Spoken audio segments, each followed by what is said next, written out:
नमस्कार प्रेक्षकांनो, तुमचं सर्वांचं मनपूर्वक स्वागत आहे. ठरलं तर मगचा आजचा रिव्ह्यू ऐकत आहात, म्हणजेच 15 जानेवारीचा रिव्ह्यू. चला मग सुरुवात करू आजच्या भागाला.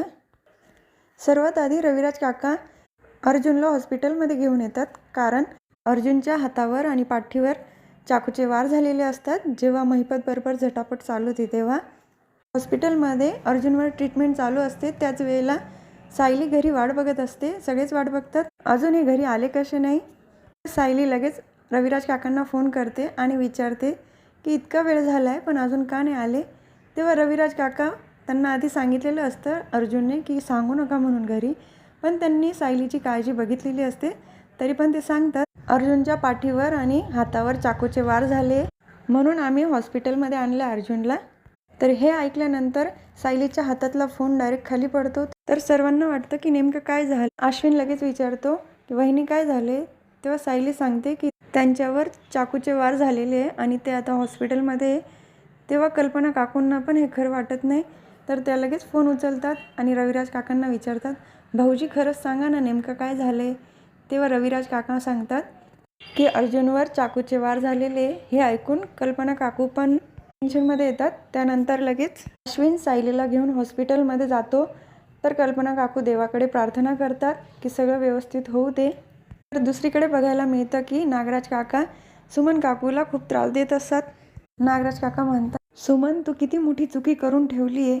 मला माहिती त्या महिपतच्या दोऱ्या सोडण्यामध्ये तूच मदत केली असेल, म्हणून तो इथून पळाला. पण त्यासाठी आता मला काय काय करावं लागतं, तुला अक्कल आहे का. आता काही मी तुला सोडत नसतो. मला आता महिपत काही सोडणार नाही, माझा खून करेल तो खून. असं बोलून ते सुमन काकूचं तोंड दाबतात, त्यांना मारहाण करतात. त्या बिचाऱ्या सगळ्या सहन करत असतात आणि ते म्हणतात आता तुझी जागा बदलावी लागेल. तू म्हणते ना की मी तुला कुठे फिरायला नेत नाही, बघ आता कसा गरागरा फिरवतो.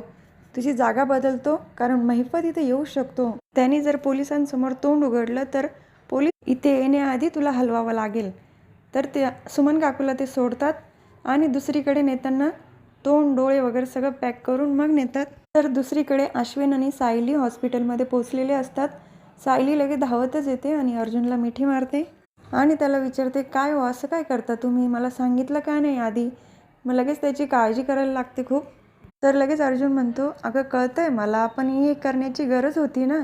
तेव्हा रविराज काका पण खूप कौतुक करतं अर्जुनचं. अगं सायली तुला माहिती आहे का त्याने आज किती मोठी गोष्ट केली आहे. किती अभिमान वाटतोय त्याचा आज. जे कोणी करू शकलं नाही ते अर्जुनने केलं आहे. तर लगेच चैतन्य पण म्हणतो, हो वहिनी, या साहेबांनी काय भारी काम केलं आहे. वहिनी तू पाहिजे होती तिथे. खरं एकटा लढत होता महिपतशी, एकट्याने पकडलं आहे महिपतला. हे ऐकून सायलीला पण खूप अभिमान वाटतो अर्जुनचा. सायली अर्जुनला घट्ट मिठी मारते आणि त्याला म्हणते, काय गरज होती तुम्हाला एकट्याला हे करायची. एका पॉईंटला मला वाटत होतं की मी पण तुमच्याबरोबर यायला पाहिजे होतं. तुम्ही जर नसाल ना माझ्या आयुष्यात तर मी एकटी नाही राहू शकत, असं सायली म्हणत असते. रविराज काका आणि चैतन्य सायलीला हसवण्याचा प्रयत्न करतात. अर्जुनने काय काय केलं, कशी फाईट केली याचं कौतुक सांगून खरंच सायलीला पण खूप आनंद होतो आणि ती डोळ्यांनीच विचारते अर्जुनला, खरंच हे असं घडलं आहे का. तेव्हा अर्जुन पण हो म्हणतो आणि त्यांच्यामधला जो रुसवा होता या कारणाने तो सगळा रुसवा दूर झालेला असतो. रविराज काका अर्जुनला म्हणतात, महिपत तर पकडला गेला आहे, तर आमचा ॲक्सिडेंट कोणी घडून आणला आता त्याचा पण पत्ता लागेल. दुसरीकडे पोलीस चौकशी करत असतात महिपतची. महिपतचे हात पण बांधलेले असतात आणि हवालदार त्याला मारत पण असतात, पण तरीसुद्धा तो तोंड उघडायला तयार नसतो. इन्स्पेक्टर सावंत त्याला विचारतात की भऱ्या मुलानं सांग की कोणी केलं हे, पण तो काही तोंड उघडायला तयार नसतो. कुत्र्यासारखा मार खातोच पण तोंड अजिबात उघडत नाही. तर दुसरीकडे अर्जुन घरी आलेला असतो आणि प्रिया त्याला विचारते, अर्जुनची तब्येत बरी तर आहे ना. म्हणजे ती असं फॉर्मॅलिटी करत असते. तेव्हा अश्विन म्हणतो, हां तो बरा आहे, आता काही टेन्शन नाही, आणि लगेच फ्रेश व्हायला निघून जातो. पण प्रिया परत विचार करत राहते, महिपत तर पकडला गेला आहे आणि त्यांनी तोंड उघडलं तर माझं काही खरं नाही. तर कल्पना काकू अस्मिताला म्हणता, अगं तू जेवून घे, तुला जेवणाची गरज आहे. पूर्ण आजी पण तिला खूप आग्रह करता, पण ती म्हणते तुम्ही सगळे जेवत नाही आणि मी कसं काय जेवू, मला पण नाही जेवायचं. तर पूर्ण आजी म्हणतात, अर्जुन आला म्हणजे आम्ही सगळे बसू, तोपर्यंत तू जेव. तर तितक्यात सायलीचा फोन येतो. सायली कल्पना काकूंना सांगते की आता हे बरे आहेत टेन्शन घेऊ नका तुम्ही आता. काळजी करण्यासारखं काही नाही. आता थोडं बरं वाटतंय. तेव्हा कुठे कल्पना काकूंना बरं वाटतं. तर सायली परत सांगते, चैतन्य भाऊजी येतील, त्यांच्याकडे डब्बा द्या. तितकेच चैतन्य तिथे आलेला असतो. चैतन्य म्हणतो की मला खूप मोठी जबाबदारी दिली आज. डब्बा न्यायचा आहे मला, तर माझ्याकडे पटकन डब्बा द्या आणि मी घेऊन जातो. आणि हे सगळं तो हसत बोलत असतो. तेव्हा त्याचा असा मूड बघून पूर्ण आजी म्हणतात, तू एवढं हसून बोलतोय म्हणजे तुझा मित्र पण व्यवस्थित असेल. तेव्हा चैतन्य म्हणतो, हो हो, आता अर्जुन अगदी व्यवस्थित आहे, काही काळजी करू नका. तर तितक्याच चैतन्याला इन्स्पेक्टर साहेबांचा फोन येतो आणि ते सांगतात, आम्ही महिपतला भरपूर मारहाण केली पण तो काही तोंड उघडायला तयार नाही. तेव्हा चैतन्य म्हणतो, परत तुम्ही मारहाण जास्त वाढवा म्हणजे तो बरोबर तोंड उघडेल. तर हे सगळं बोलणं प्रिया ऐकत असते. तिला वाटतं की आता महिपतला मारताय म्हणजे तो आता आपला नंबर येईलच, तो आपल्याबद्दल काहीतरी सांगेल अशी भीती तिला वाटत असते. तर दुसरीकडे हॉस्पिटलचा सीन दाखवला आहे. सायलीची बडबड चालू असते, तिची नेहमीचीच बडबड. तर अर्जुन म्हणतो, तुम्ही बायका किती बडबड करतात आणि तू तर इतके दिवस बोलत नव्हती ना माझ्याबरोबर. तर सायली म्हणते, ती गोष्ट वेगळी आहे आणि ही गोष्ट वेगळी. मी तुमच्या काळजीसाठीच बोलते ना. किती त्रास होतोय तुम्हाला आणि तुम्हाला त्रास झालेला मला बघवत नाही. आणि ह्या गोळ्या औषधं आहेत ना, ते वेळच्या वेळी घेत जा बरं, कारण हे जे आत्ता झालं आहे ना खूप भयंकर आहे. तर सायलीच्या बडबडीमुळे अर्जुनला त्रास होतो. तो म्हणतो, हो बायको, मला कळतं आहे तुझं माझ्यावर खूप प्रेम आहे, तुला माझी खूप काळजी आहे, पण यापुढे नाही होणार असं काही, सांगतो मी तुला. सायली पण त्याला विचारत असते, इथून पुढे असं न सांगता काही करणार नाही ना, मला सांगा बरं. तो म्हणतो, नाही करणार, पण आता आज जर केलं नसतं तर बघ बरं महिपत पकडला गेला असता का. आता एवढा मोठा सूत्रधार आपल्या हातात आला आहे, तेव्हा सगळे प्रॉब्लेम आता सॉल्व्ह होतील. म्हणून कधी कधी या गोष्टी पण कराव्या लागतात ना, पण यापुढे नाही होणार, सांगतो मी तुला. तर अर्जुन थोडी सायलीची मस्करी पण करतो. तर दुसरीकडे बघायला मिळतं की प्रियाला काही शांत झोप लागत नाही. लगेच ती उठून बसते.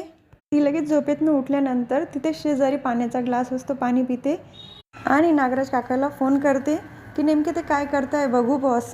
प्रिया विचारते, काय करताय तुम्ही, काही विचार केला आहे का, कारण महिपतनीचं तोंड उघडलं ना तर आपण दोघं पण जाऊ 12च्या भावात, पुढे काय करायचं आहे.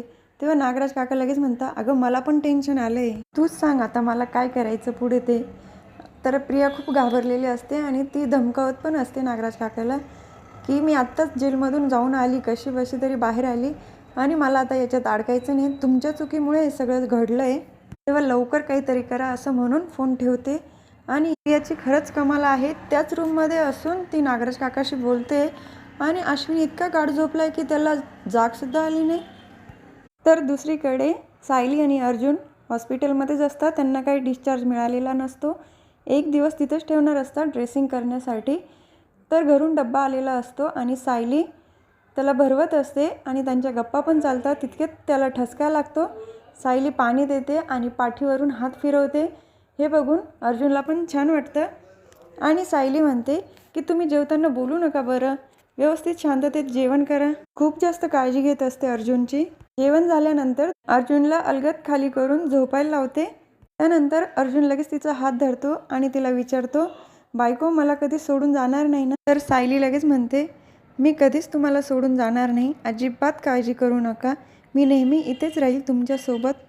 सायली तिथेच बसते. दोघांनी हातात हात धरलेला असतो आणि त्यांच्या गप्पा चालतात. अर्जुन सायलीला म्हणत असतो, आता महिपत पकडला गेला आहे तर आता सगळ्या गोष्टींचा उलगडा होईल. तेव्हा सायली म्हणते, हो, पण आता सुमन काकूंचा पण शोध आपल्याला घ्यायचा आहे. त्यानंतर सायली अर्जुनला झोपायला लावते, जेणेकरून तुम्हाला पटकन बरं वाटेल. आराम पण करणं गरजेचं आहे. आणि दुसऱ्या दिवशी त्यांना डिस्चार्ज मिळणार असतो. तर हा भाग इथेच संपतो. पुढील भागात बघायला मिळतं की अर्जुनला डिस्चार्ज मिळालेला असतो आणि तो महिपतची चौकशी करायला जातो. तो महिपतला प्रश्न विचारतो पण महिपत अजिबात तोंड उघडत नाही आणि हे सगळं नागराज काका लांबून बघत असतात. ते पण तिथे आलेले असतात. तर नागराज काका लगेच तिथे जवळ येतात आणि त्या महिपतला विचारतात, सांग माझी सुमन कुठे ठेवली आहे, आणि उलट तपासणी करतात. सगळा आरोप महिपतवर टाकतात ते. आणि हे बघून अर्जुन तर बघतच राहतो नागराज काकांकडे. तर हा भाग इथेच संपतो. उद्या पुन्हा भेटूया ठरलं तर मगच्या पुढच्या रिव्ह्यूमध्ये. माझा आजचा रिव्ह्यू आवडला असेल तर माझ्या व्हिडिओला लाईक करा, शेअर करा, सबस्क्राईब करा, बेल आयकॉन दाबायला विसरू नका. Tata bye and take care.